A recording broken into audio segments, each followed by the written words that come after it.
একামতে দিনের বিরুদ্ধে কথা বলবা, সাতক্ষীরায় বসবাস করতে পারবা না। জমিনটা কার? ওই আসমান কার? এই জমিনে কথা হবে কার? কোরআনের পাখি তো তিনি পাখি। 13টা বছর স্বৈরাচারীদের অত্যাচার সহ্য করা বাংলাদেশের নাম্বার 1 একজন সৈনিক, ঠিক না বেঠি? ছোট্ট একটা সূরা আছে, যদি কেউ একবারও পড়েন 10 পারা কোরআন তেলাওয়াতের নেক আমলনামায় জমা করে দিবেন তিনি কে? 3 জিনিসের দিকে তাকাবেন, আমলনামায় নেক লেখা শুরু হবে। 1 নাম্বার, কাবা ঘরের দিকে তাকালেই ফেরেশতারা আমলনামায় নেক লেখা শুরু করে দেয়। কালমাসের নিয়ম অনুযায়ী চলতে পারে না। আপনার রাষ্ট্র কখনো কোনোদিন কোনো হিন্দুর নিয়ম অনুযায়ী চলতে পারে না। আপনার রাষ্ট্র কখনো কোনোদিন কোনো ইহুদির হুকুম অনুযায়ী চলতে পারে না। আপনার রাষ্ট্র চলবে কোরআনের সংবিধান দিয়ে। কোনো ইংরেজদের সংবিধান আপনার রাষ্ট্রে থাকতে পারে না, পারে না, পারে না, ঠিক না বেঠি? বিসমিল্লাহির রহমানির রহিম।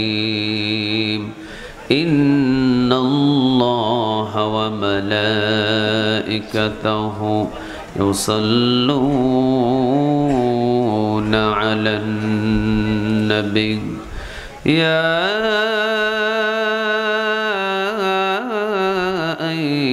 আইয়ুহাল্লাযীনা আমানু সাল্লু আলাইহি ওয়া সাল্লিমু তাসলিমা। আল্লাহুম্মা সাল্লি আলা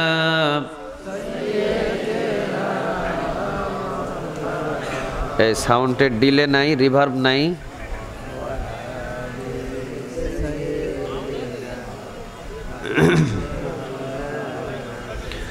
আল্লাহুম্মা সাল্লি আলা, আর ভলিউমটা একটু বাড়াও দাও, ভলিউম বাড়াও। ওয়া আলা আলি সাইয়্যিদিনা। এর কবর এই সাতক্ষীরায় আছে। অসংখ্য কোরআনের কর্মীদের তাজা রক্ত এই সাতক্ষীরার ভূমিতে ভরে আছে, ঠিক না বা ঠিক? অতএব এই সাতক্ষীরা কোরআনের উর্বর একটা ভূমি। এই ভূমির পরিচয়টা ঠিক রাখার জন্য একটু আওয়াজ দিয়ে বলেন লিল্লাহে তাকবীর, লিল্লাহে তাকবীর, নারে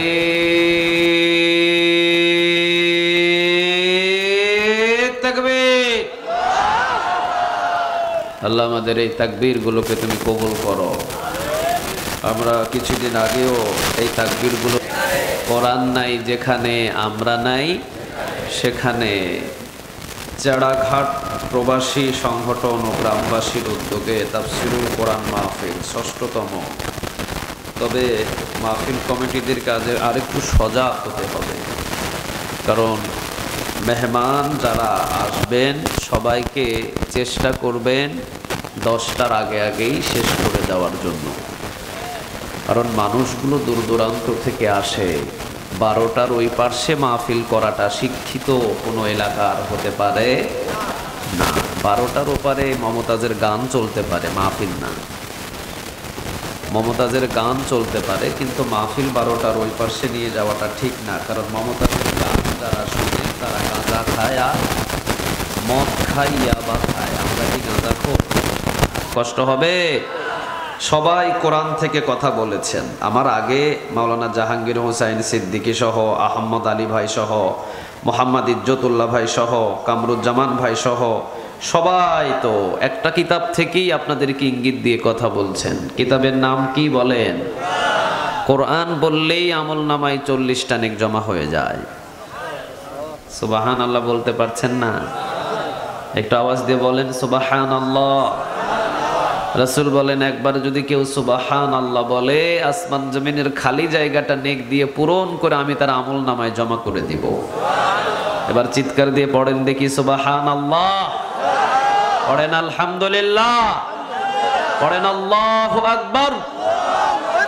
এগুলো বলবেন, এগুলো আমাদের ঈমান সব সময় তাজা রাখে। এগুলো যদি না পড়েন ইমানের ভিতরে ঘুম আসবে, ঘুমে জুড়াবে। এগুলো পড়বেন তো শয়তান পালিয়ে যাবে। আলহামদুলিল্লাহ বলেন। তো মাহফিলে আর অন্যদিকে কথা বলে আমরা সময় নষ্ট করব না। বাংলার জমিনের ভিতরে খুব পরিচিত একটা জেলা, যেটার নাম নিজের জেলার নামই বলতে পারতেছেন না, যেটার নাম সাতক্ষীরা। এই সাতক্ষীরাবাসী কিভাবে কোরআনের সম্মান করতে হয় তারা জানে, ঠিক না ব্যাঠিক? বাবার বিরুদ্ধে কথা বলো, অসুবিধা নাই। মায়ের বিরুদ্ধে কথা বলো, অসুবিধা নাই। নিজেকে হ্যান্ডকাপ লাগিয়ে টেনে নিয়ে যাও, অসুবিধা নাই।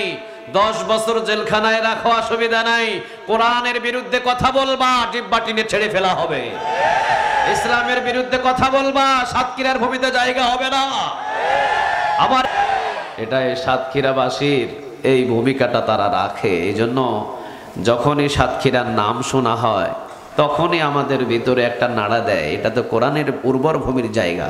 আলহামদুলিল্লাহ বলেন। আলেম ওলামাও আপনাদের এই সাতক্ষীরাতে অসংখ্য বেশি, সাংগঠনিক কাজও এই সাতক্ষীরাতে বেশি, কোরআনের মাহফিলও সাতক্ষীরাতে বেশি, ঠিক না বা ঠিক?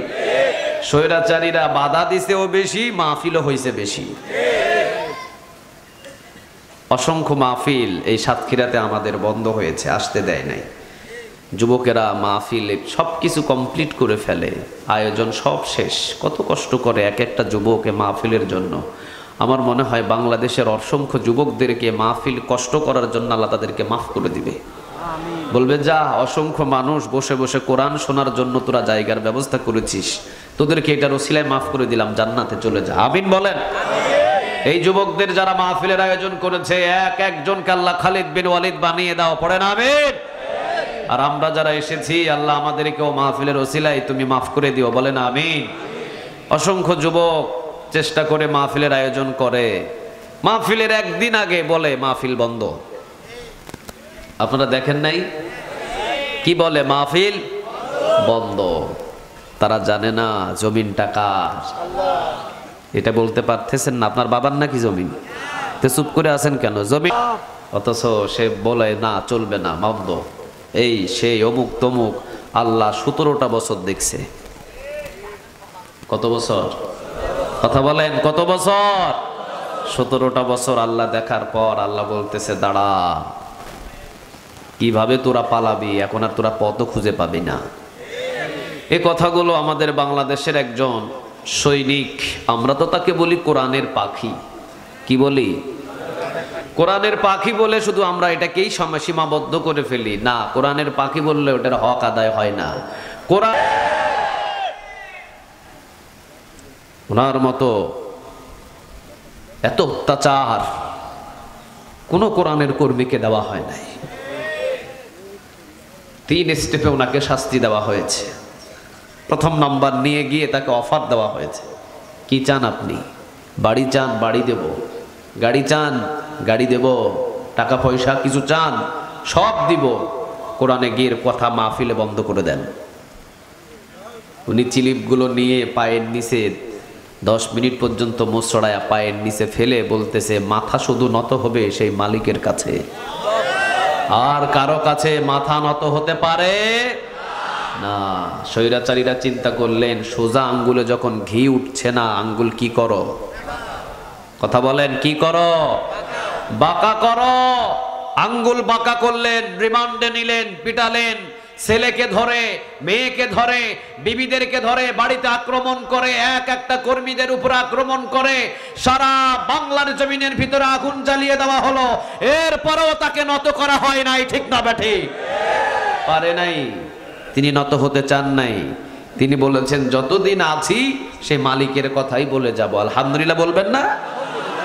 কি ঈমান ছিল তার। সূরা হামিম সিজদার 30 নম্বর আয়াতের সাথে তার জীবনটা মিলে গেছে। আলহামদুলিল্লাহ বলেন।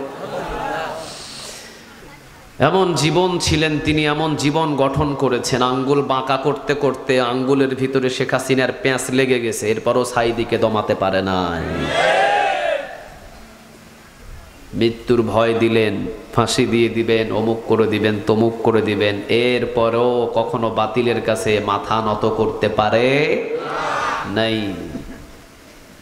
তো তিনি হলেন বাংলাদেশের একটা সৈনিক। আল্লাহ সেই রকম সৈনিক হিসাবে আমাদেরকেও তুমি কবুল করে নিও, বলেন আমিন। আরো একটু আওয়াজ দিয়ে বলেন আমিন। তো কোরআন থেকে যারাই কথা শোনে তাদের ঈমানটা বাড়ায়া দেয় তিনি কে? কোরআন ছাড়া পৃথিবীর কোনো আলোচক কোনো কথা বলে না, একটা কিতাব থেকে কথা বলে, কিতাবের নাম কি? কথা বলেন, নাম কি? কোরআন। আমি জানি আপনারা খুব শিক্ষিত মানুষ, এই জন্য আপনারা সবাই আগে উঠে চলে যাবেন। চলে যাবেন? কথা বলেন, চলে যাবেন? আপনারা জানেন কি না জানি না, মুসলিম শরীফের বর্ণনা এসেছে হাদিসটি, হাবা বুবা মানুষদেরকে দিয়ে আল্লাহ জান্নাত ভরপুর করে দিবেন। আর যেগুলো চালাক, গেডিগুলো এরকম মোটা, 10 কিলো রাস্তার 5 কিলো খায়া ফেলে, এগুলোকে কিয়ামতের দিন পাকড়াও করবেন তিনি কে? আর আমরা যারা হাবা বুবা মানুষ, ঘন্টার পর ঘন্টা কোরআন শোনার জন্য বসে আছি, আমাদেরকে দিয়ে জান্নাত বোঝাই করবেন তিনি কে? আল্লাহ। তো এই জন্য কোরআন যারা শুনতে এসেছেন একটু ধৈর্য নিয়ে বসেন, আমরা 12টার ওপারে যাব না ইনশা। কথা বলেন ইনশা আল্লাহ। এখন বাজে 11টা 30, আর আধা ঘন্টা একটু কথা একটু কষ্ট করে শুনি। কষ্ট হবে আপনাদের? কথা বলেন না কেন, কষ্ট হবে? রাসূল বলেন, মাহফিলে যারা আসে কোরআন শোনার জন্য, আবার যারা বাহির হয়, আল্লাহ তাদের পিছনের গুনাহ মাফ করে দেয়। সুবহানাল্লাহ হয় নাই? একটু আওয়াজ দিয়ে বলেন সুবহানাল্লাহ। চলেন আমরা কোরআন থেকে সময় নষ্ট না করে কথা বলি। তবে একটা জিনিস আমার ভুল ধরতে পারবেন না কিন্তু, যে হুজুর এত তাড়াতাড়ি শেষ করে দিচ্ছেন কেন? আমি আসছি 7টায়। কয়টায়? 7টা বাজে আমি আসছি, তখন মনে হয় দ্বিতীয় বক্তাও আসে নাই। আমার মাহফিলে উপস্থিত হওয়ার একটা সিস্টেম আছে, আমি মাহফিলে আগে আগে চলে যাই। কমিটিকে টেনশনে ফেলে আমার মাহফিল করার তেমন অভ্যাস নাই। আমি আগে গিয়ে মাহফিলে বসে থাকি, কারণ আমাকে আগেও তো দিয়ে দিতে পারে, ঠিক না ব্যাঠিক? আগেও দিয়ে দিতে পারে। আমি আসছি কিন্তু 7টায়। যুবকরা বলেছে হুজুর 10টার ওপারে 10 সেকেন্ডও হবে না, আগে দিয়ে দেব। আমিও আসছি টাইম মতো, কিন্তু যাক, সবাইকে একটু একটু কথা বলতে হবে, সবার হক আছে, সবাই একটু একটু কথা বলেছে, কিন্তু আমার ভাগে কমে গেছে। এটা তো আর আমার কোনো দোষ না, ঠিক না? সবাই কিন্তু কোরআন থেকেই কথা বলেছে, আলহামদুলিল্লাহ, কোনো অসুবিধা নাই, কিন্তু আমার ভাগ একটু কমে গেছে। এটার জন্য আমারও দোষ নাই, আপনাদেরও দোষ নাই, মাহফিল কমিটিরও দোষ নাই, যারা কথা বলেছেন তাদেরও কোনো দোষ নাই, কারো এখানে দোষ নাই। যার যতটুকু কথা বলার দরকার তিনি বলেছেন। কথা আমার পক্ষ থেকে আসে না, উনি বলায়। কে বলায়? হ্যাঁ, এই জন্য কোনো দোষ কারো ধরা যাবে না। তবে 12টার ভিতরেই আমরা এখান থেকে বিদায় নেওয়ার চেষ্টা করব ইনশাআল্লাহ। কোরআনের ভিতরে সূরা আছে কয়টা? 100। কথা বলেন, 114টা। প্রথম নাম্বার সূরার নাম কি বলেন? সূরাতুল ফাতিহা। একবার পড়বেন, 15 পারা কোরআন তেলাওয়াতের নেক আল্লাহ আপনার আমল নামায় জমা করে দিবে। এটা এবারে হয় না সুবহানাল্লাহ। পিছনের ভাইয়েরা কথায় কয় না, ওনারা কি জীবিত না মৃত? বলেন সুবহানাল্লাহ। একবার পড়বেন, পুরা কোরআন তেলাওয়াতের অর্ধেক নেক আপনার আমল নামায় জমা করে দিবেন তিনি কে? আল্লাহ। 2বার পড়বেন, পুরা কোরআন তেলাওয়াতের নেক আমল নামায় জমা করে দিবেন তিনি কে? আল্লাহ। ছোট কুল হুয়াল্লাহু আহাদ পড়েন। কুল হুয়াল্লাহু আহাদ আল্লাহুস সামাদ লাম ইয়ালিদ ওয়া লাম ইউলাদ ওয়া লাম ইয়াকুল লাহু কুফুয়ান আহাদ পড়েন। আল্লাহু আকবার। 15 পারা নয় 10 পারা কোরআন তেলাওয়াতের নেক পেয়ে যাবেন। কোরআনের ভিতরে এমন একটা আয়াত আছে, সব আয়াতের ভিতরে যে আয়াতটাকে বলা হয় নেতা, শ্রেষ্ঠ আয়াত, যার নাম আয়াতুল কুরসি। প্রত্যেক ফরজ নামাজের পর একবার করে যদি পড়েন, জান্নাতের ভিতরে ঢোকায়া দিবেন তিনি কে? মান ক্বারা আয়াতুল কুরসি ফি দুবুরি কুল্লি সালাতিন মাকতুবাহ লাম ইয়ামনাহু মিন দুখুলিল জান্নাহ ইল্লা আইয়ামুত।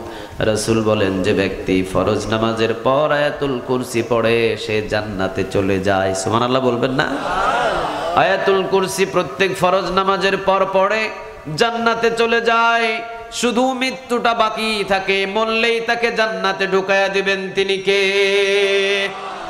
আবার এই কোরআনের ভিতরে একটা সূরা আছে যার নাম বলা হয় সূরা মুলক। কি বলে? রাজত্বের নামে সূরা। মুলক অর্থ কি? কথা বলেন, মূল অর্থ কি?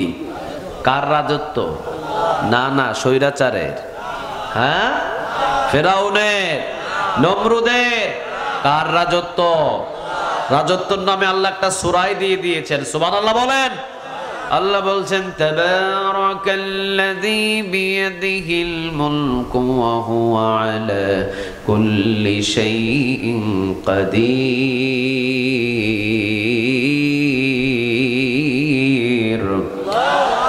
তাবারাকাল্লাযী বিয়াদিহিল মুলক, বরকতময় আল্লাহ যার হাতে রাজত্ব। বিয়াদিহি মানে হাত বোঝানো হয়েছে, এখানে কারো রাজত্ব নয়, একজনের হাতের উপরে রাজত্ব থাকে। রাজত্ব কার? উনি যাকে ইচ্ছা তাকে দেন, ঠিক না বা ঠিক? আবার যাকে ইচ্ছা তাকে নামায়া দেন। এই ক্ষমতাটা কার? আল্লাহ বলছেন কুলিল্লাহুম্মা, পড়েন, কুলিল্লাহুম্মা মালিকাল মুলকি তুতিল মুলকা মা তাশাউ ওয়া তানজিউল মুলকা মিম্মা তাশাউ وتعز من تشاء وتذل من تشاء بيدك الخير إنك على كل شيء قدير। আলহামদুলিল্লাহ বলেন। কোরআন অনেকে পড়তে পারেন নাই, শুধু শুনেছেন। রাসূল বলছেন শুনেছে যে তেলাওয়াত করেছে তার যত লাভ, যে শুনেছে তারও তত লাভ। এই কিতাব পড়লেও লাভ, শুনলেও লাভ, দেখলেও লাভ। আলহামদুলিল্লাহ বলেন। দ্বিতীয় নম্বর, জন্মদাতা মায়ের দিকে নজর করবেন, কবুল হজের নেক আমল নামায় জমা করে দিবেন। তিনি কে? আর কোরআনের দিকে যদি শুধু নজর দিয়ে তাকান, আমল নামায় ফেরেশতারা নেক লেখা শুরু করে দেয়। পৃথিবীতে এমন নেয়ামতের কিতাব আর একটাও খুঁজে পাওয়া যায় না। তাবারাকাল্লাযী বিয়াদিহিল মুলক, বরকতময় আল্লাহ যার হাতে রাজত্ব। আল্লাহ বলছেন সূরা মুলক যে ব্যক্তি প্রতিদিন তেলাওয়াত করবেন, নবী আপনি জানিয়ে দেন। রাসূল বলেন যে ব্যক্তি প্রতিদিন সূরা মুলক তেলাওয়াত করবে, ইন্না সূরাতা ফিল কুরআন 30 আয়াতান শাফাআত লিসাহিবিহা হাত্তা গুফিরা লাহু তাবারাকাল্লাযী বিয়াদিহিল মুলক। সূরা মুলকের 30 আয়াত। এই সূরাতে 30টা আয়াত আছে। যে ব্যক্তি প্রতিদিন এই সূরা মুলক ঘুমানোর আগে তেলাওয়াত করবে, কিয়ামতের ময়দানে কোনো টেনশন থাকবে না, কিয়ামতের ময়দানে কোনো ভয় থাকবে না, কোনো ধরনের কোনো সঞ্চয় থাকবে না। কিয়ামতের ময়দানে সূরা মুলক তাকে খুঁজে নিয়ে ঝগড়া করতে করতে আল্লাহর সাথে তাকে জান্নাতে নিয়ে যাবে। একটু আওয়াজ দিয়ে বলা যায় না সুবহানাল্লাহ? আর সূরা হামিম সিজদার একটা আয়াত আছে 30 নাম্বার, ইন্নাল্লাযীনা ক্বালু রাব্বুনাল্লাহ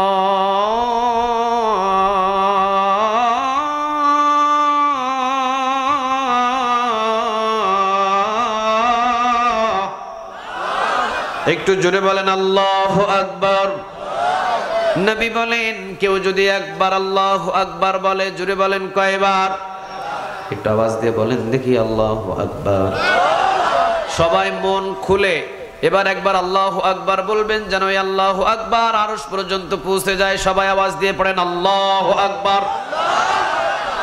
রাসূল বলেন কেউ যদি একবার আল্লাহু আকবার বলে, 2টা উট জিহাদের ময়দানে দান করার নেক, অথবা 2টা ঘোড়া জিহাদের ময়দানে দান করার নেক তার আমলনামায় জমা করে দিবেন। তিনি কে? ইন্নাল্লাযীনা ক্বালু রাব্বুনাল্লাহ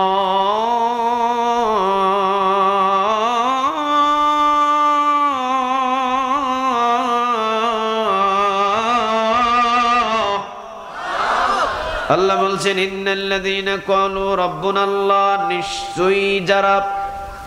কাকে রব মানে? একটু সবাই বলেন কাকে রব মানে? আমাদের রবের নাম কি? অনেকের সন্দেহ আছে মনে হয়। আমাদের রবের নাম কি? আর একটু আওয়াজ দিয়ে বলেন আমাদের রবের নাম। কোন সন্দেহ? সেটা বলেন কোন সন্দেহ? আগামীকাল যদি দাজ্জাল সাতক্ষীরার ভূমিতে আসে, আসবে দাজ্জাল নিশ্চিত, কিন্তু কোন দিন আসবে কোনো গ্যারান্টি। আসবে নিশ্চিত। কোন দিন আসবে কেউ জানে না, জানেন কে? আগামীকাল যদি ধরে নিলাম আগামীকাল সকাল 10টা বাজে ঘুম থেকে ওঠার আগে যদি দাজ্জাল এই সাতক্ষীরার ভূমিতে এসে পৌঁছে যায়, কারণ আমরা সবাই জানি দাজ্জালের কপালে একটা শব্দ লেখা থাকবে, কাফ ফা। সবাই বলে, জেনে থাকতে হবে সবার, কাফ ফা 3টা শব্দ মিলে একটা ওয়ার্ড তৈরি হয়, যেটার নাম হলো কাফির। কাফার লেখা থাকবে। মুমিন বান্দাগুলো দেখবে দাজ্জালের কপালে খোদাই করে লেখা আছে কাফার। অনেক চেষ্টা করবে কিন্তু কপাল থেকে এই লেখাটা মোচন করতে পারবে না, কারণ লিখে দিয়েছেন তিনি কে? আরো জোরে বলেন। কাফার লেখা থাকবে। একটা চোখ কানা হবে। কয়টা? জোরে বলেন কয়টা? একটা ভালো থাকবে আর একটা কানা থাকবে। ডান হাতে থাকবে জাহান্নাম আর বাম হাতে কি? বাম হাতে কি? জান্নাত। ডান হাতে কিন্তু মুমিনদের ডানপন্থী যারা তারা হবে কোথায়? জান্নাতি। আর বামপন্থী যারা তারা হবে জাহান্নামী। আর কাফেরের অর্থাৎ দাজ্জালের ডান হাতে কি? জান্নাত। ডান হাতে থাকবে জাহান্নাম, বাম হাতে থাকবে জান্নাত। সাতক্ষীরার ভূমিতে 10টার সময় হাজির হবে। 10টার সময় হাজির হয়ে সাতক্ষীরার ভূমিতে এসে ও জিজ্ঞাসা করবে, এই সাতক্ষীরাবাসী সবাই আমাকে রব হিসাবে মেনে নে। আচ্ছা আপনারা বলেন সাতক্ষীরাবাসী সেই দিন দাজ্জালের সামনে নাম নিবেন কার? এই ঈমান নিয়ে দাজ্জালের পিডার লগে তো দাজ্জালরে কইব তুই আমার রব। এই ঈমান। দাজ্জালের সামনে যদি আপনাকে হাজির করা হয়, দাজ্জালের সামনে যদি দাজ্জাল জিজ্ঞাসা করে, এই সাতক্ষীরাবাসী রব হিসাবে তোরা আমাকে স্বীকার করে নে, দাজ্জালের সামনে নামটা নেবেন কার? আরো জোরে আওয়াজ দিয়ে বলেন কার? এই জন্য আল্লাহ রাব্বুল আলামিন আগে আমাদেরকে জানিয়ে দিচ্ছেন, ইন্নাল্লাযীনা ক্বালু রাব্বুনাল্লাহ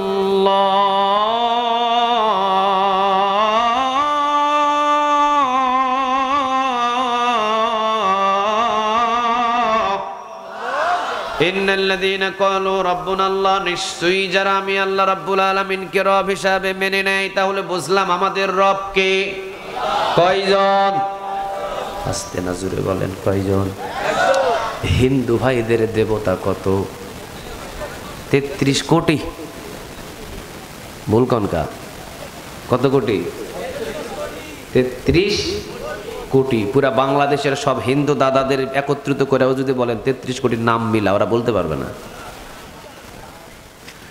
ওদের দেবতার একটা নিয়ম দেখেন, ফসলের ভিতরে বরকত চাইবে এক দেবতার কাছে যেতে হয়, আবার ফলের ভিতরে স্বাদ নেওয়ার জন্য আরেক দেবতার কাছে যেতে হয়, আবার আসমান থেকে বৃষ্টি নেওয়ার জন্য আরেক দেবতার কাছে যেতে হয়, বিয়ে করার আগে আরেক দেবতার কাছে চাইতে হয়, শিক্ষা নেওয়ার জন্য আরেক দেবতার কাছে চাইতে হয়। 33 কোটি দেবতার পিছনে ঘুরতে ঘুরতে হিন্দু দাদাদের পিছন দিয়ে বাতাস বাইর হয়। আমাদের সন্তান বলেন, খাবার বলেন, রিজিক বলেন, বিবি বলেন, সুস্থতা বলেন, যা কিছু আছে সব কিছু কয়জনের কাছে চায়? আর একটু আওয়াজ দিয়ে বলেন কয়জন? কয়জন? কোন দরবারে আমাদের ঘোরাঘুরি করা লাগে না, এক জায় নামাজে দাঁড়িয়ে আমরা সব কিছু বলি আলহামদুলিল্লাহ, বলবেন না? আমাদের সব কিছু দেয় কয়জন? আরো জোরে বলেন কয়জন? আমাদের দেবতা অর্থাৎ আমাদের রবের একটা নিয়ম দেখেন, আল্লাহু লা ইলাহা ইল্লা হুয়া আল হাইয়ুল কাইয়্যুম লা তাখুযুহু সিনাতুন ওয়া লা নাওম। আলহামদুলিল্লাহ বলবেন না?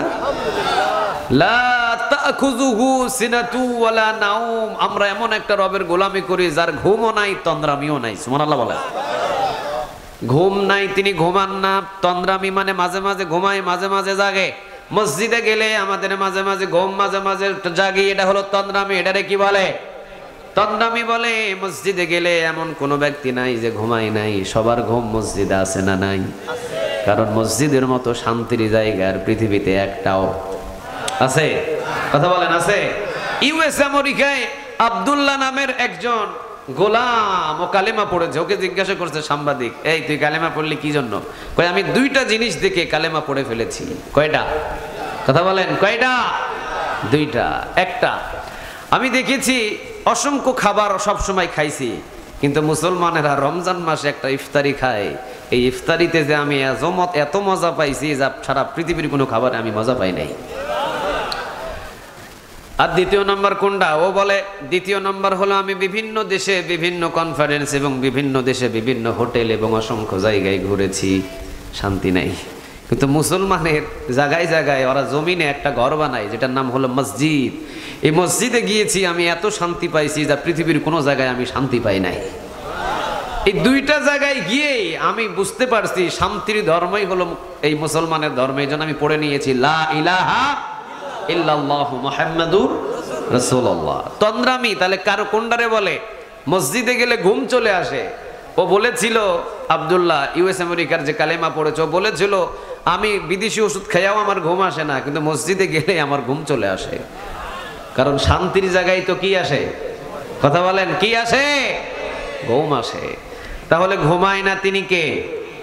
তন্দ্রামি নাই কার? লাহু মা ফিস সামাওয়াতি ওয়া মা ফিল আরদ।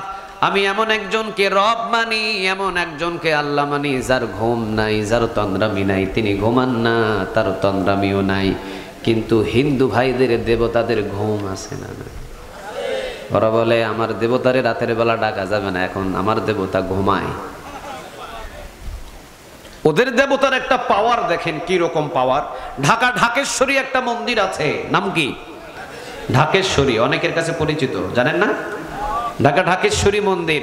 ঢাকা ঢাকেশ্বরী মন্দিরের ভিতরে শত শত সেখানে দেবতা রাখা আছে। সবচাইতে বড় যেই দেবতাটা ছিল, 10টা 12টার মতো হাত যেইটা, এইটার গলায় খুশি হয়ে আনন্দ হয়ে মায়ের গলায় একজন ভক্ত 100 ভরি স্বর্ণের চেন হাদিয়া দিয়েছে দেবতারে। কয়শো ভরি? কথা বলেন, কয়শো ভরি? সম্পদ দেখলে মরা মানুষও হাত বাড়ায়। সুরের কি ধর্ম আছে? কথা বলেন, ধর্ম আছে?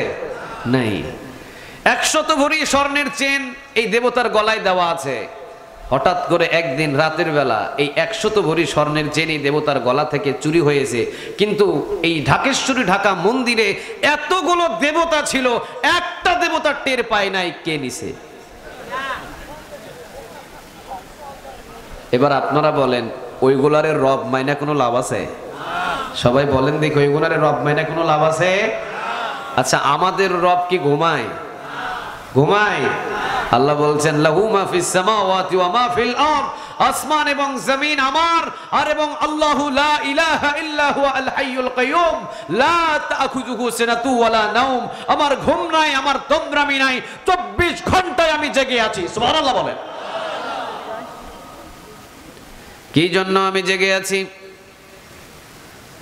রাতের 3টা বাজে যদি আপনি সাতক্ষীরার পাশেই কলারোয়া, সাতক্ষীরার ভিতরে কলারোয়া, পাশেই হলো খুলনা, সুন্দরবন, যেখানে বাঘের হুঙ্কার, সুন্দরবনের ভিতরে রাতের 3টা বাজে আপনি বিপদে পড়েছেন। এখন বিপদে পড়ার পরে বাবাকে ডাকেন, বাবা শোনে না, মাকে ডাকেন, মা শোনে না, আপনার মসজিদের সভাপতিকে ডাকেন, সভাপতি শোনে না, এলাকার চেয়ারম্যান রে ডাকেন, এলাকার চেয়ারম্যানও শোনে না, এলাকার মেম্বার রে ডাকেন, মেম্বারও শোনে না। রাতের 3টা বাজে গহীন জঙ্গলের ভিতরে ভীত হয়ে হিংস্র জানোয়ারের কাছ থেকে আশ্রয় চাওয়ার জন্য সবাই রে ডাকলেন, সবাই রাতের 3টা বাজে ঘুমায়। এখন ওই বান্দা লাস্ট পর্যন্ত চাইবে কার কাছে? আর একটু জুড়ে বলেন, কার? এখন আল্লাহ যদি রাতের 3টা বাজে ঘুমায়, কে বাঁচাবে?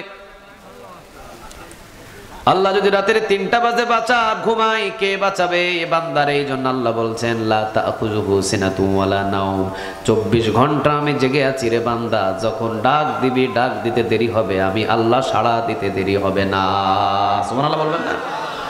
তাহলে আমরা এমন একজনকে রব হিসাবে মানি যার ঘুম নাই, এমন একজনকে রব হিসাবে মানি যার তন্দ্রামি নাই, এমন একজনকে রব হিসাবে মানি যিনি হলেন আল্লাহু লা ইলাহা ইল্লা হুয়া আল তিনি হলেন লাহু মা ফিস সামাওয়াতি ওয়া মা ফিল আরদ, আসমান এবং জমিনের ভিতরে যা কিছু আছে সব কিছুর মালিক একজন, তিনি কে?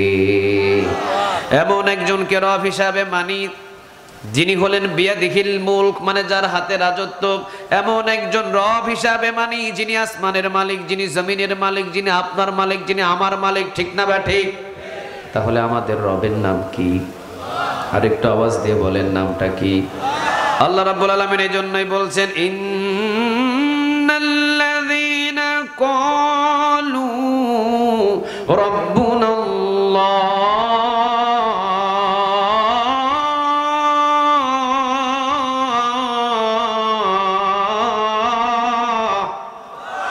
আল্লাহ বলছেন ইন্নাল্লাযীনা ক্বালু রাব্বুনাল্লাহ, নিশ্চয়ই যারা আমি আল্লাহ রাব্বুল আলামিনকে রব হিসাবে মেনে নেই। এই কথা বলেন না এখানে, ইন্নাল্লাযীনা ক্বালু রাব্বুনাল্লাহ, নিশ্চয়ই যারা আমি আল্লাহ রাব্বুল আলামিনকে রব হিসাবে মেনে নেই, সুম্মাস্তাকামু, আল্লাহ নিজেই জানিয়ে দিলেন রব হিসাবে মেনে নেওয়া সহজ, সুম্মাস্তাকামু, অটল হয়ে দাঁড়িয়ে থাকা কঠিন। ঠিক না বে ঠিক? এই মোবাইল আওয়াজ বাজায়, এখানে কে বাজায়? একটু বন্ধ করেন এটা। হ্যাঁ, আল্লাহকে রব হিসাবে মেনে নেওয়া সহজ, কিন্তু সুম্মাস্তাকামু, অটল থাকা কঠিন। ঠিক না বে ঠিক? সবাই কিন্তু অটল থাকতে পারে। আর একটা আওয়াজ দিয়ে পারেন, সবাই কিন্তু, আওয়াজ দিয়ে বলেন, সবাই কিন্তু অটল থাকতে পারে। রব হিসাবে মানা সহজ, আল্লাহ রব হিসাবে মানে নিলাম, কিন্তু গিরাই যখন বাড়ি পড়বে তখন কিন্তু আল্লাহরে অনেকে ভুলে যায়। ঠিক না বে ঠিক? অসংখ্য জায়গায় যখন রিমান্ডে যাওয়া লাগে, গ্রেফতার হওয়ার যখন ভয় আসে, অসংখ্য মানুষ দেখেছি ইসলামী আন্দোলন ছেড়ে দিয়ে সাধারণভাবে জীবনযাপন করা শুরু করে। ঠিক না বে ঠিক? একটা জিনিস মনে রাখবেন, আল্লাহকে রব হিসাবে মেনে নেওয়া সহজ, কিন্তু সুম্মাস্তাকামু, অটল থাকা সহজ না কঠিন? আর একটু আওয়াজ দিয়ে বলেন, একটু সহজ না কঠিন? এই জন্য আল্লাহ রাব্বুল আলামিন সূরা হামিম সিজদার 30 নম্বর আয়াতের ভিতরে বলেছেন, ইন্নাল্লাযীনা ক্বালু রাব্বুনাল্লাহ, নিশ্চয়ই যারা আমি আল্লাহ রাব্বুল আলামিনকে রব হিসাবে মেনে নেয়, সুম্মাস্তাকামু, এবং যারা আমাকে রব হিসাবে মেনে নিয়ে অটল থাকে, আমি আল্লাহ রাব্বুল আলামিন তাদের কাছে 3টা উপহার পাঠাবো। জুড়ে বলেন কয়টা? আর একটু আওয়াজ দিয়ে বলেন কয়টা? তবে আমি উপহার নিজ হাতে দেব না, আমি উপহার কারো মাধ্যমে পাঠাবো না, আমি উপহার পাঠাবো জান্নাতি ফেরেশতার মাধ্যমে। ওয়ান্নাজিআতি গরকা ওয়ান্নাশিতাতি নাশতা ওয়াসসাবিহাতি সাবহা ফাসসাবিকাতি সাবকা ফালমুদাব্বিরাতি আমরা। বলেন কথাগুলো কার? যখন বান্দাগুলো মৃত্যুবরণ করবে, আমি 2টা দল ফেরেশতা পাঠাই। যদি কোনো নেককার বান্দা দুনিয়া থেকে বিদায় হয়, আমি জান্নাতি ফেরেশতা পাঠিয়ে দিব। আর যখন কোনো বেঈমান বিদায় হয়, জাহান্নামের ফেরেশতার দল তার কাছে পাঠায় দেয়। তিনি কে? আল্লাহ রাব্বুল আলামিন এখানে বলছেন, তাতানাজ্জালু আলাইহিমুল মালায়েকা, আমি আল্লাহ রাব্বুল আলামিনকে যারা রব হিসাবে মেনে নেবে, সুম্মাস্তাকামু, অটল হয়ে দাঁড়িয়ে থাকবে, তাতানাজ্জালু আলাইহিমুল মালায়েকা, দাঁড়িয়ে থাকতে থাকতে যখন মৃত্যুর সময় ঘনিয়ে আসবে, তার কাছে জান্নাতের ফেরেশতা পাঠায়া দিবেন। তিনি কে? আল্লাহ। 3টা সুসংবাদ দিয়ে জুড়ে বলেন কয়টা? একটু আওয়াজ দিয়ে বলেন কয়টা? 3টা সুসংবাদ। এবার সুন্দরভাবে বুঝেন। 3টা সুসংবাদের নাম্বার 1, আল্লাহ রাব্বুল আলামিন জান্নাতের ফেরেশতা, এই গোলামটা মৃত্যুর পূর্বে জান্নাতের ফেরেশতা পাঠিয়ে দিয়ে আল্লাহ বলবেন, যাও আমার জান্নাতের ফেরেশতারা আমার এই গোলামের কানে কানে তোমরা বলে দিয়ে এসো। ফেরেশতারা এসে বলবেন, বান্দা তুমি একটু পরেই হয়তো দুনিয়া থেকে বিদায় নিবা। বিদায়ের আগ মুহূর্তে যেহেতু আল্লাহকে রব হিসাবে মেনে নিয়ে তুমি সুম্মাস্তাকামু, অটল হয়ে দাঁড়িয়েছিলে, তোমাকে রিমান্ডে কখনো আল্লাহ থেকে দূরে সরাতে পারে নাই, তোমাকে ফাঁসির রশি কখনো আল্লাহ থেকে দূরে সরাতে পারে নাই, তোমাকে বাংলার জমিন ছেড়ে তুমি বিদেশে ভ্রমণ করেছো, তারপরেও তোমাকে আল্লাহ থেকে কেউ দূরে সরাতে পারে নাই। তোমার সামনে তোমার ছেলেকে পিটানো হয়েছে, মেয়েকে পিটানো হয়েছে, বিবির উপরে নির্যাতন করা হয়েছে, সম্পদ সব কেড়ে নেওয়া হয়েছে, চাকরি কেড়ে নেওয়া হয়েছে, এরপরেও আল্লাহ থেকে তোমাকে কেউ দূরে সরাতে পারে নাই।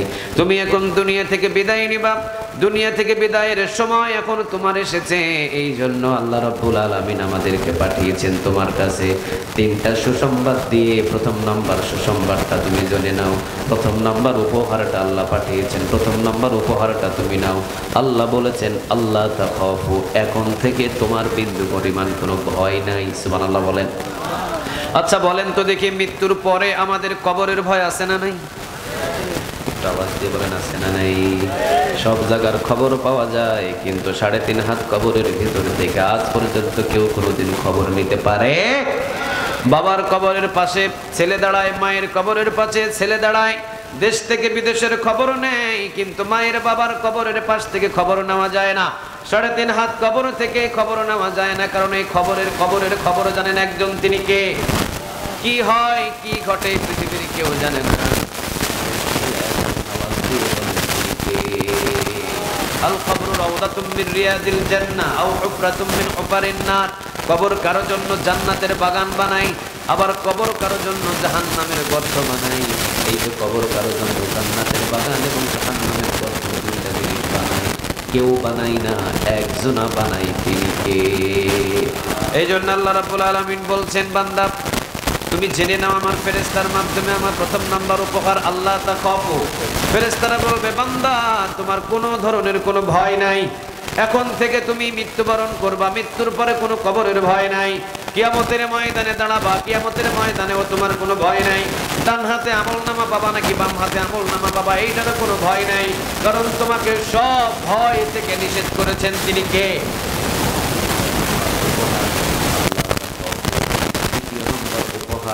ওয়ালা তাহজানু, ওয়ালা তাহজানু, তোমার কোনো এখন থেকে চিন্তাও নাই। সুবহানাল্লাহ বলেন। কি নাই? কথা বলেন, কি নাই? এক নম্বরে ভয় নাই, দ্বিতীয় নম্বর ওয়ালা তাহজানু, তোমার কোনো চিন্তাও নাই। এবার 3 নম্বরের সুসংবাদটা ফেরেশতারা এই গোলামটাকে শুনিয়ে দিয়ে বলবে ওয়া আবশিরু বিল জান্নাহ। জান্নাতের একটা ভিডিও নিয়ে আসবেন, জান্নাতের একটা ভিডিও নিয়ে এসে আল্লাহ রাব্বুল আলামিনের পক্ষ থেকে জান্নাতের একটা ভিডিও নিয়ে এসে বান্দার সামনে তুলে ধরে বান্দাকে দেখাবেন ওয়া আবশিরু বিল জান্নাহ। আল্লাহ রাব্বুল আলামিন মৃত্যুর পরে তোমার জন্য এই জান্নাতের ব্যবস্থা করে রেখে দিয়েছে। সুবহানাল্লাহ বলবেন না? আচ্ছা বলেন তো দেখি, এর চাইতে কি দামি কোনো উপহার পৃথিবীতে হতে পারে? আরো জোরে বলেন, হতে পারে? আমরা সবাই জান্নাত দেখে মৃত্যুবরণ করতে চাই কি চাই না? আরো জোরে বলতে হবে, চাই কি চাই না? লিল্লাহে তাকবীর, লিল্লাহে তাকবীর, নারে তাকবীর। আল্লাহ আমাদের সেই ঈমান তুমি দান করো, বলেন আমিন। আরেকটা আওয়াজ দিয়ে বলেন আমিন। এক নাম্বার আল্লাহ তাখাফু, তোমার ভয় নেই, ওয়ালা তাহজানু, তোমার কোনো চিন্তা নেই, ওয়া আবশিরু বিল জান্নাহ, মৃত্যুর পর আল্লাহ তোমাকে এই জান্নাত দেবে, জান্নাত দেখে দেখে তোমার মৃত্যু হবে। আলহামদুলিল্লাহ বলেন। কিসের কারণে? কম কাকে রব হিসাবে মেনে নিয়ে অটল হয়ে দাঁড়িয়ে থাকতে হবে? আরো জোরে বলেন, কাকে রব হিসাবে মেনে নিয়ে অটল হয়ে দাঁড়িয়ে থাকতে হবে? মূলত ভাবে তাফসীরকারক বলছেন 6 জায়গায় আল্লাহকে রব হিসাবে মেনে নিয়ে দাঁড়িয়ে থাকতে হবে। বিন্দু পরিমাণ ওই 6 জায়গায় ভাঙা যাবে না, বসকা যাবে না, পালানো যাবে না, ছোটা যাবে না। জায়গা হলো কয়টা? যদি বলেন কয়টা? 1 নম্বর, ব্যক্তিগত জীবনে রব হবেন তিনি কে? আমি কাকে রব হিসাবে মানব? বেলাল রাদিয়াল্লাহু তাআলা আনহুর বুকের উপরে 80 মনেরও বেশি পাথর যখন চাপা দিয়েছিলেন বেলালের বুকের উপরে, এই 80 মন ওজনের পাথর চাপা দেওয়ার পরেও বেলাল নামটা নিয়েছিলেন কার? ব্যক্তিগত জীবনে আমি কোন দেবতার কাছে মাথা নত করব না, ব্যক্তিগত জীবনে একজনকে রব হিসাবে মানব। হোক আমার জীবন থাকুক আর হোক আমার জীবনটাকে নিয়ে যাওয়া হোক, কিন্তু আমার রব আল্লাহ পৃথিবীর যা কিছু আসুক না কেন কারো কাছে মাথা নত হতে পারে না। আমার মাথা শুধু আমার রবের কাছেই নত হবে, ঠিক না ঠিক? 1 নাম্বার। দ্বিতীয় নাম্বার, পারিবারিক জীবনে রব হবেন তিনি কে? আমার পরিবার কার হুকুম মতো চলবে? আরো জোরে বলেন কার? আমার ছেলে, আমার মেয়ে, আমার বিবি, আমার পরিবার, আমার পরিবারের সকল সদস্য পৃথিবীর কারো হুকুম মতো চলতে পারে না। আমার পরিবার শুধু আমার রবের হুকুম মতো চলবে, ঠিক না বেটি? তাহলে আজ থেকে বউরে শাড়ির মতো শাড়ি পরাইয়া পরে হুন্ডার পিছনে উঠাইয়া বন্ধু বান্ধবের বিয়েতে যাইবেন, কথা বলেন নাকি? দেওয়া যাবে? পারিবারিক জীবনে কাকে রব হিসাবে মানতে হবে? 3 নাম্বার, সামাজিক জীবনে রব হবেন তিনি কে? আপনার সমাজে কখনো কোনো কালমাস, কোনো হিন্দু, কোনো খ্রিস্টান, কোনো বৌদ্ধদের কালচার অনুযায়ী আপনার সমাজ চলবে না। আপনার সমাজ চলবে আবু বকর, ওমর, ওসমান, আলীর সমাজের মতো, ঠিক না বেঠি? 4 নাম্বার, অর্থনৈতিক জীবনে রব মানতে হবে একজনকে, তিনি কে? আপনি কোথায় থেকে উপার্জন করছেন? আপনি কি সুদের ব্যাংকের সাথে জড়িত? আপনি কি ব্যবসা যেটা করছেন সেটার ভিতরে ভেজাল দিয়ে ব্যবসা করেন? আপনি কি এমন একটা জায়গায় ব্যবসা করছেন যেখানে চোরের সাথে লেনদেন? এই আর্থিক যেখান থেকে আসছে আপনার এটা হারাম। এই অর্থনৈতিক জীবনে আল্লাহকে রব হিসাবে মানতে হবে। আমি 1 দিন, 2 দিন, 3 দিন, 5 দিন পর্যন্ত, 1 সপ্তাহ পর্যন্ত পেটের ভিতরে যদি পাথর বাঁধতে হয় সাহাবীদের মতো পাথর বাঁধতে রাজি আছি, কিন্তু আমি কখনো চুরি করে কোনো অর্থ উপার্জন করব না, করব না, করব না, ঠিক না ঠিক? অর্থনৈতিক জীবনে কাকে রব মানতে হবে? আর একটু জোরে বলেন, কাকে? কয়টা গেল? কথা বলেন, কয়টা? 4টা। 5 নাম্বার, আন্তর্জাতিক জীবনে রব হবেন তিনি কে? আপনাকে বাংলাদেশ থেকে ইউএস আমেরিকায় নিয়ে যাওয়া হয়েছে, ওখানে ইউএস আমেরিকার নাস্তিকদের মতো ওদের মতো কালচার হবে আপনার? টুপি ভুলে যাবেন, দাড়ি ছেড়ে দেবেন, নামাজ ভুলে যাবেন, আজান ভুলে যাবেন, আমাদেরকে এইরকম পরিস্থিতি হবে? আমি পৃথিবীর যে কোনো প্রান্তে যাই, আমাকে ইসলামের ভিতরেই থাকতে হবে, একজনাকে রব হিসাবে মানতে হবে। যে কোনো স্থানে যাই না কেন আমার রব হবেন আল্লাহ, তার হুকুম মতোই আমি উঠবো, তার হুকুম মতোই আমি বসবো, ঠিক না ঠিক? কয়টা গেল? 5টা বড় সহজ, কিন্তু 6 নম্বরটা একটু কঠিন। সেটা হলো আন্তর্জাতিক জীবনটা শেষ করে আপনি আপনার দেশের রাষ্ট্রীয়ভাবে একজনাকে রব হিসাবে মানতে হবে, তিনি কে? রাষ্ট্রীয়ভাবে আল্লাহকে রব হিসাবে মেনে নেওয়া মানে রাষ্ট্রের ভিতরে আইন চালু করতে হবে কার? আরেকটা আওয়াজ দিয়ে বলতে হবে, কার? আপনার রাষ্ট্র কখনো কোনো। এখন যখনই আপনি বলবেন আপনার এই বাংলার জমিনের ভিতরে কোনো ইংরেজদের সংবিধান মানি না, আমি মানি কোরআনের সংবিধান, তখনই আপনি হয়ে যেতে পারেন, তখনই আপনি হয়ে যেতে পারেন অপরাধী। তখনই আপনাকে ঘর থেকে রিমান্ডে নিয়ে যাওয়ার জন্য হ্যান্ডকাপ করিয়ে কোমরে এবং গলায় রশি লাগিয়ে টেনে নিয়ে যাওয়া হতে পারে। তখন কি আপনি আল্লাহকে ভুলে যাবেন? কথা বলেন, তখন কি আপনি আল্লাহকে ভুলে যাবেন? বাংলার জমিনের ভিতরে 13টা বছর নির্যাতন করেছে, হাজারেরও বেশি অমুসলিম কালেমা পড়ে যার হাতে মুসলমান হয়েছে। 52টা দেশেরও বেশি যিনি কোরআনের কথা বলেছেন, জীবনে কোনোদিন কোনো বাতিলের কাছে মাথা নত করেন নাই। 13টা বছর পচা খাবার, পচা রুটি, দুর্গন্ধযুক্ত ডাল, যেগুলো কুকুর পর্যন্ত খায় না, 13টা বছর জেলখানার ভিতরে 2টা কম্বলের উপরে জীবন যাপন করেছেন। বাতিলের কাছে মাথা নত করে নাই, সুম্মাস্তাকামু, অটল হয়ে দাঁড়িয়েছিলেন। বিন্দু পরিমাণ তাকে ভাঙা যায় নাই, মস্কানো যায় নাই, ঠিক না বেঠি?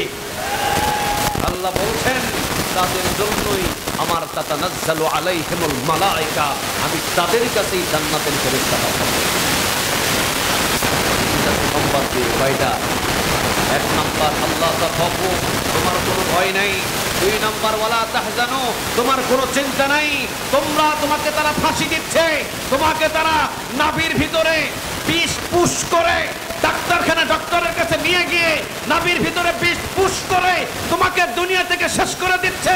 মনে করো না এই দুনিয়া তোমার আসল দুনিয়া, তোমার জন্য ওয়া আবশিরু বিল জান্নাহ, আল্লাহ এই জান্নাতটা তোমার জন্য ব্যবস্থা করে রেখে দিয়েছে। ওদের জন্য এই সুসংবাদ, আমার আর আপনার জন্য না, আমার আর আপনার জন্য। কারণ মিছিলের ভিতরে সামনে গিয়েছেন, 2টা গুলির আওয়াজ হয়েছে, কোন দিক দিয়ে দৌড় মারি যে বাড়িতে আসা ঢুকছে,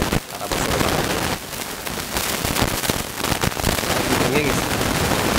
আপনি সুম্মাস্তা কম অটল হয়ে দাঁড়িয়ে থাকতে পারেন নাই।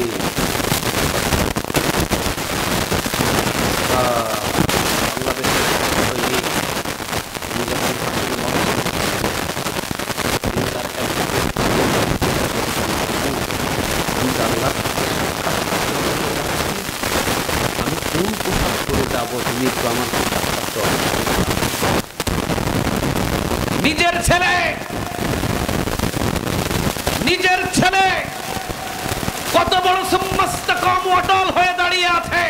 নিজের ছেলে পাঞ্জাবি এবং টুপি আর পায়জামার আতর সুরমা নিজে চয়েস করে বাবার জন্য ফাঁসির মঞ্চে উঠা পর্যন্ত নিজের বাবাকে সেটা হাদিয়া দিয়ে পরিয়ে দিয়ে বলছে, এই পোশাক পরে আপনি আল্লাহর সাথে সাক্ষাৎ করতে চলে যান। কি ছেলে ছিলেন তিনি? যিনি যাচ্ছেন আল্লাহর সাথে সাক্ষাৎ করার জন্য, তিনি বা কতটা সুম্মাস্তাকাম অটল হয়ে দাঁড়িয়ে আছেন। যাতে হাসির রশ্মি ঝোলান করে এটা তার কাছে পাঠানো হয়েছে। তিনি দেখে তিনি বলছেন, সবাই আল্লাহর ক্ষমায় আছি, এখন আল্লাহর কাছেই চলে যাব।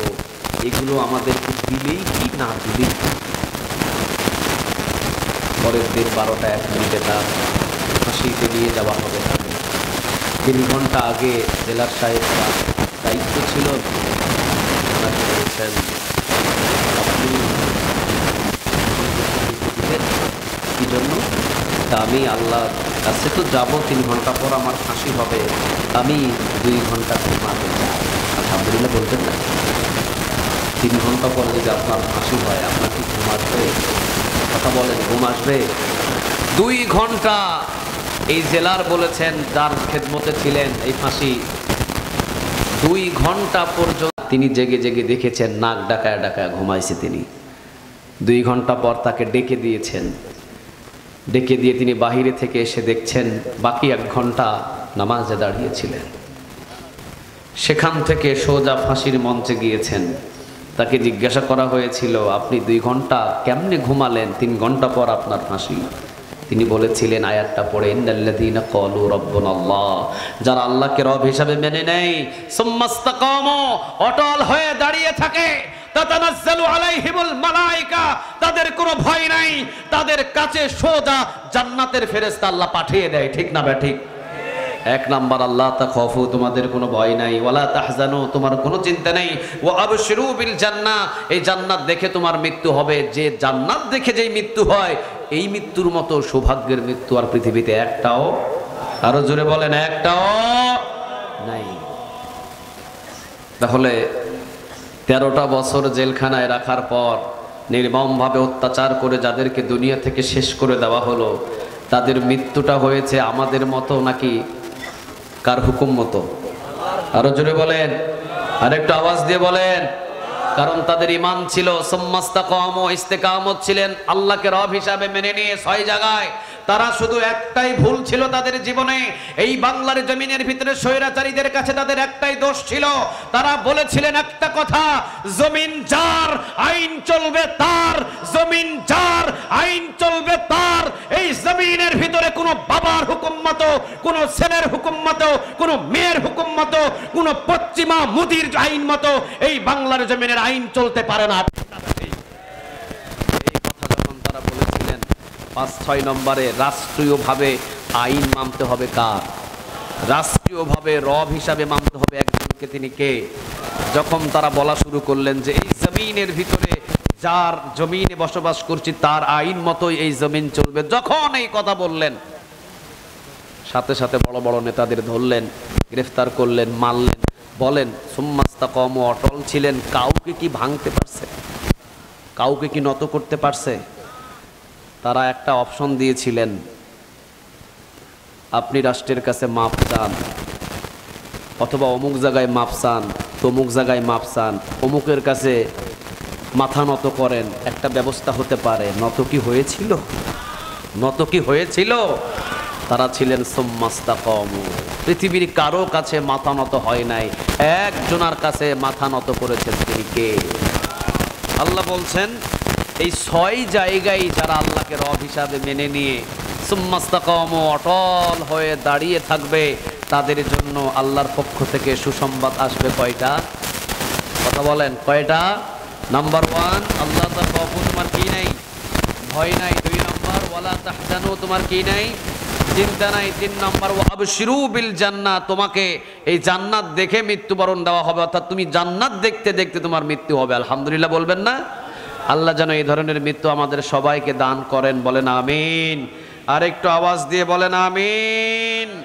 আরেকটা জিনিস আপনারা জেনে যান, 6 নম্বরে রাষ্ট্রীয়ভাবে আইন আল্লাহর চায় অনেকে, কিন্তু কিছু চায় কিছু চায় না। এদেরকে কি বলে? আরেকটা আওয়াজ দিয়ে বলেন, এদেরকে কি বলে? কোরআন সব জায়গায় মানতে পারে না, কিছু কিছু জায়গায় পারে, কিছু কিছু জায়গায় পারে না। এদেরকে কি বলে? তাদের সাথে আমাদের কোনো সম্পর্ক, আরো জোরে বলেন, কোনো সম্পর্ক। আর যারা ক্ষমতায় বসার পরে, যারা ক্ষমতায় বসার পরে, যারা ক্ষমতায় বসার পরে কোরআনের বিধানটাকে ভুলে গিয়ে নিজের মেধা, নিজের বুদ্ধি, নিজের ইচ্ছা অনুযায়ী দেশটাকে চালায়, তারা তাগুত, তাগুত, তাগুত। তাগুতের সাথে মুসলমানের কোনো সম্পর্ক থাকতে পারে না, ঠিক না বা ঠিক? আল্লাহ বলছেন ফামাইয়াকফুর বিত্তাগুত ওয়া ইউমিন বিল্লাহ, আগে তাগুতদের তালাক দিয়ে দাও, এরপরে ঈমান আনো। কার উপরে? আরো জোরে বলেন, কার?